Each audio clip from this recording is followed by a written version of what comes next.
How you doing, sir? We don't have countryside like this in Tyrone at all. How long is the church? It doesn't look like it's been out of action for too long. 30 years approximately. Oh, so is that all? There.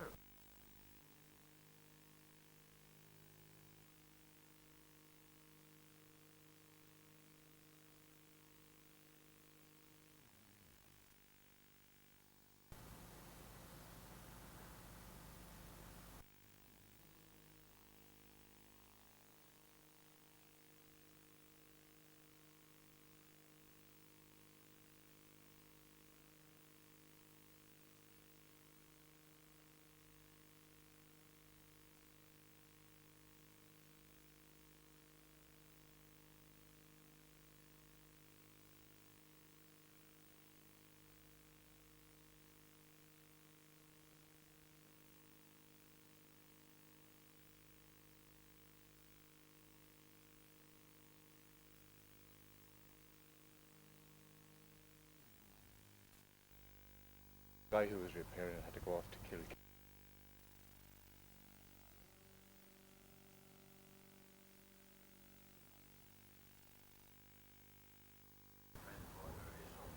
Uh-huh.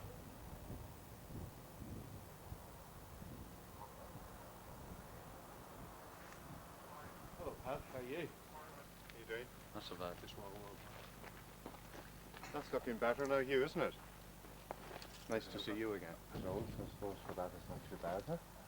There's been a lot of work done, Hugh, on it, hasn't there? It has indeed. Isn't it? Mm-hmm. So the guy who was repairing it had to go off to Kilkeel Beach and pick up little pebbles and shells to get a similar mixture. Right. And when it deadens down now to a kind of a duller colour, it should be a good match, you know? How long has it been out? 8 years. 8 years. So we'll go inside maybe and Right. there's nobody in there, Hugh. No. So we have to get the alarm off. Do you remember, do you remember the alarm? Or 5792. if you want to put it off there first, you're Right. better at various authorities, eh?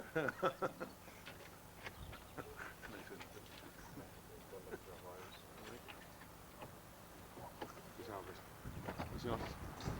He's on the rock and roll with rockets in it.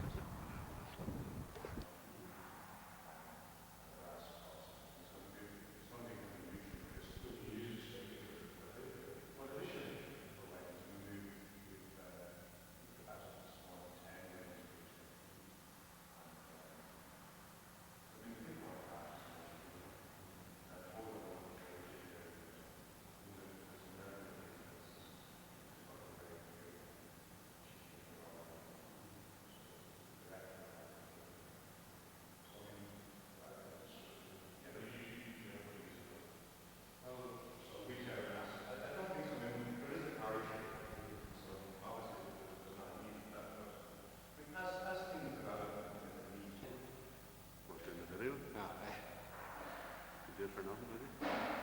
Never.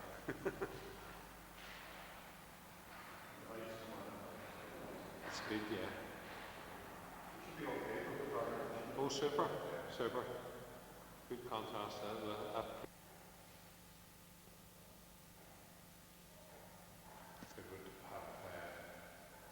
There's a sort of light now, isn't it? You know, I can pump loads of light into that's pretty much your shot, you know. Yeah, that's quite good there, isn't it? It's very Sullivan nice. does a lot of, or he used to I do a lot used to of. do the mountain welling. Yeah. And normally you associate this sort of church with being pretty dark, you know. Yeah.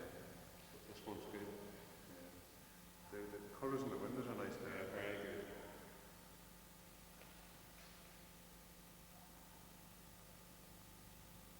And of course then it's no harm for me to have a premise in the Primation Seas, isn't it?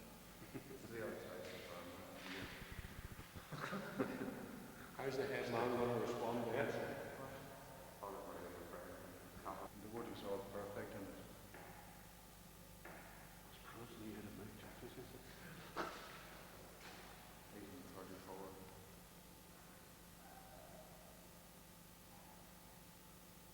And that was just before the time the government started giving the Catholic Church a few bob around the blue hand. Really?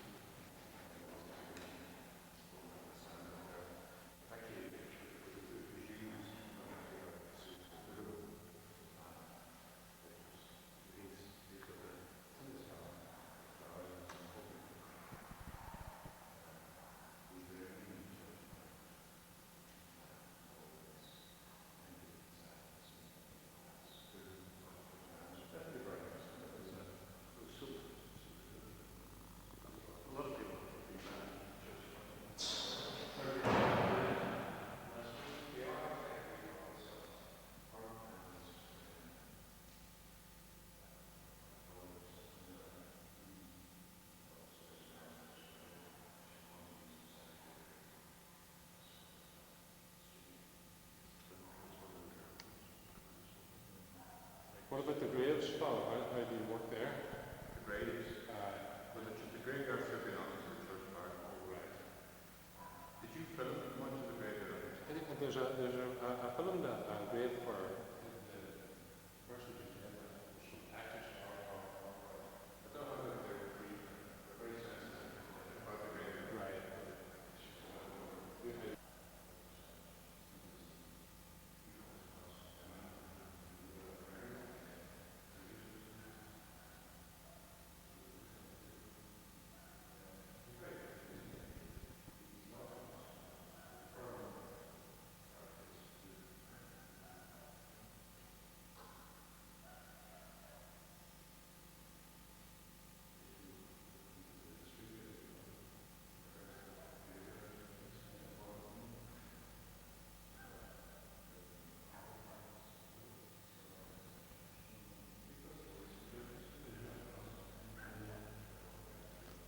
Can I put you out through the door just for a second so I can do a wee pan round there, Aidan? Yeah, no problem.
Just go straight up to the front, open up the doors wide and go straight up to the front. That's lovely, when you're happy.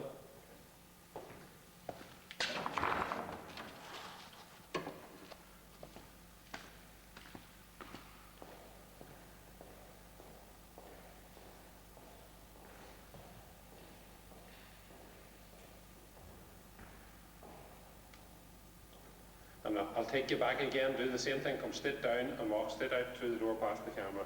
Be great. Give you 2 cut-ins there. Aye. Yeah. Brilliant.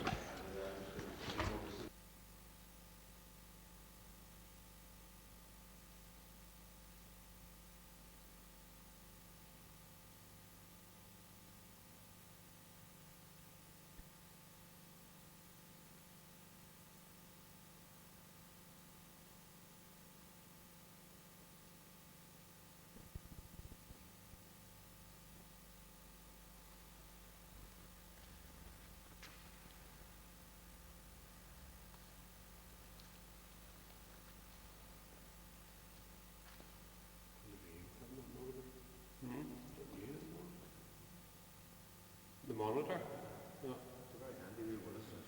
It's not smaller than the one you used to. Oh, it is, it is. I think this was a lot of ambient light. I couldn't do it without it. Maybe I could, but...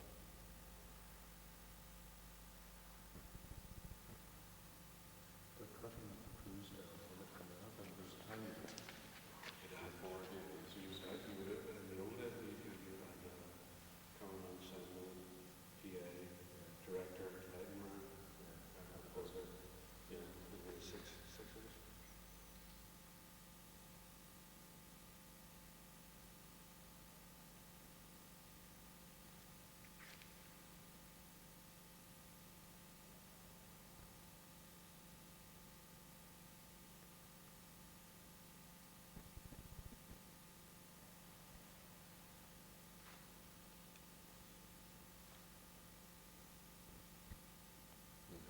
Okay. And I hear you. Okay.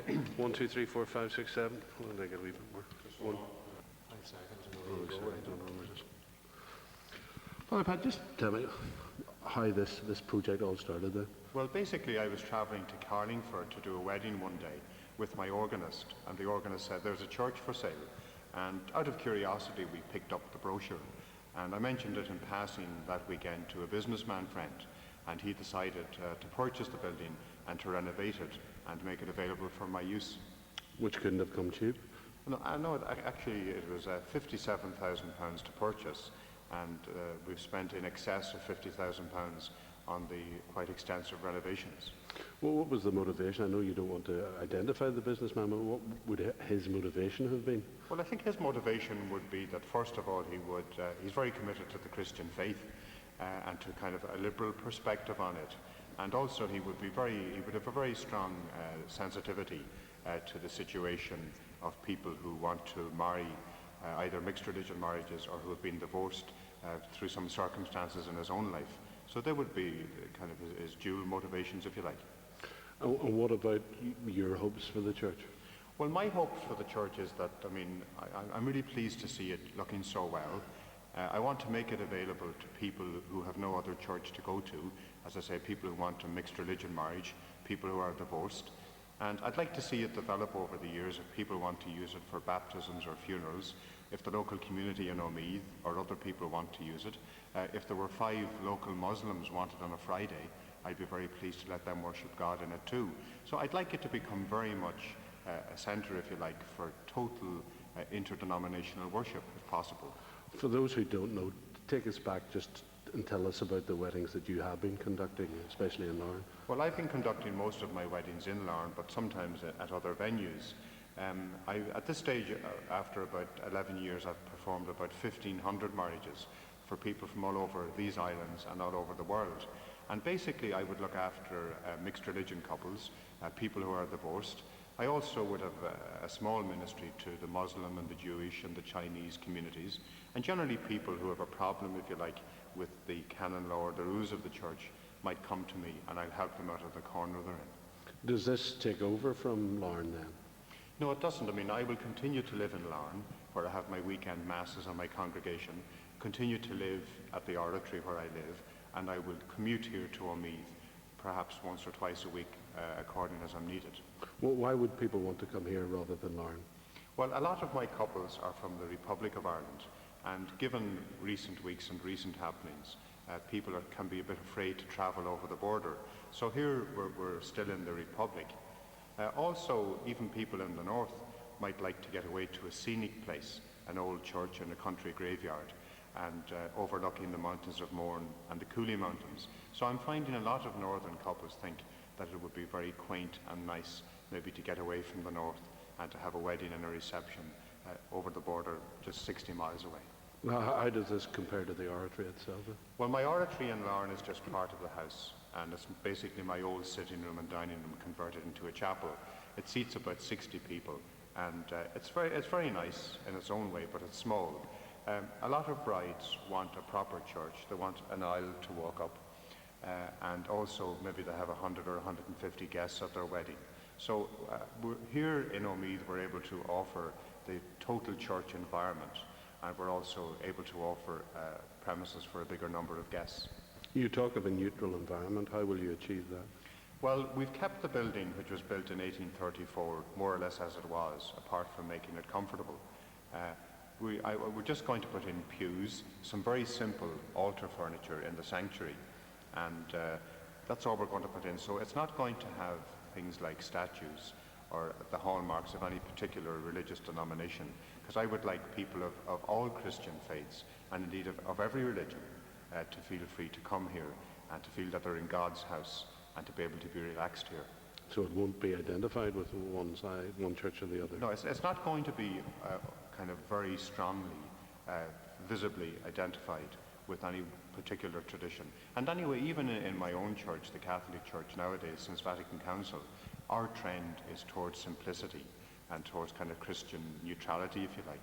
So it'll be very much in keeping with the modern idea that is about in the Christian church. What do you foresee, or what do you think the church view of this building will be?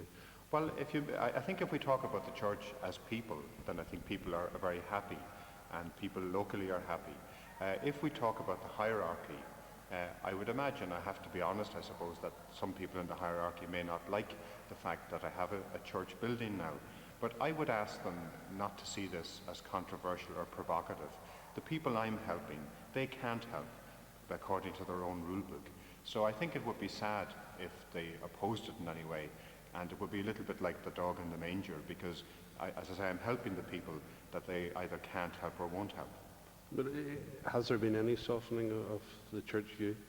Well, I think there has. I mean, a lot of my couples now are being referred to me by priests. I've had one or two couples whom bishops have told to follow their conscience and come to me. Some marriage tribunals who've refused people annulment have referred people to me. So out on the ground you have bishops and priests of a more liberal mind who feel that I'm providing a very necessary service, and if you like, a safety valve. At the same time, we still have, obviously, in our church, one or two more conservative bishops, and if you ask them about me, they're going to tell you that it's against canon law or whatever, and I respect their point of view.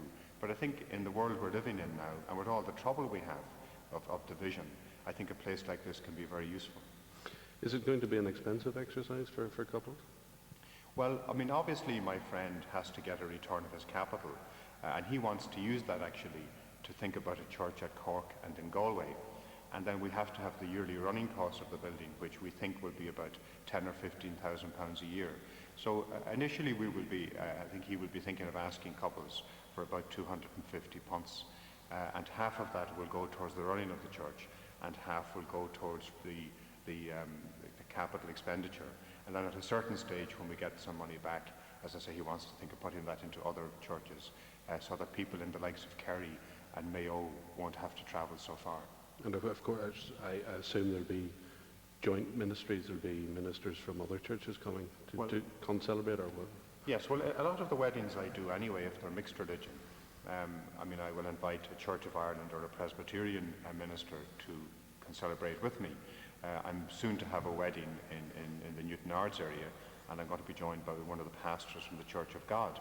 So that's the kind of way I would do things anyway. And at our opening service here at the beginning of April, I would like to think that we would have a celebrated service of both Protestant and Catholic ministers and clergy, and certainly the weddings will be like that. And if ministers or priests need the building and don't need me, then they can have it too. Now, I know, thinking of the history of the church, there is a lot of history attached to it, and you're trying to re-garner that in it. Yes, that's very important. I mean, it was built in 1834 before the famine, and we have done things like we've kept the original panelling in the altar area. We've managed to convert the old prayer stand into a table for the sanctuary, and there are other bits and pieces around the area that perhaps over time we might get access to and place them in the building so that when people come to visit it or have a wedding, they can maybe read something about some of the items that we've managed to keep or gather up. But I believe the bell is long gone.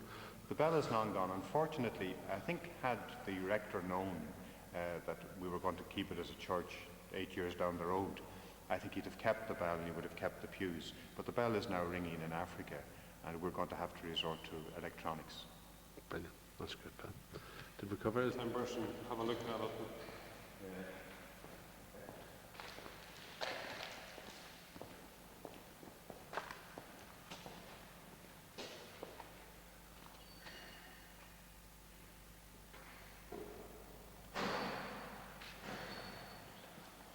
You haven't got a colour chart anywhere, no?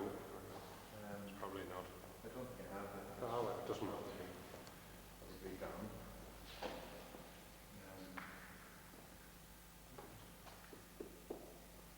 Do you want to go and look at the safe? Or Yeah, lovely.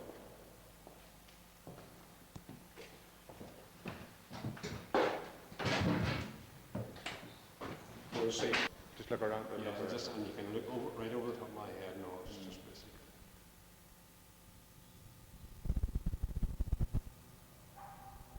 Right back again.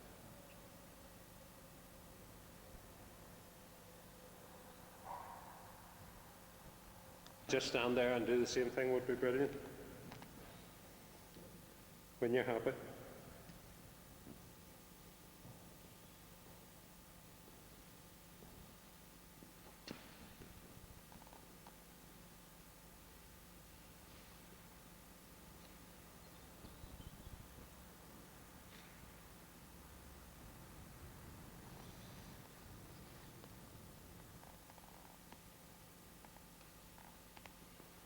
Lovely.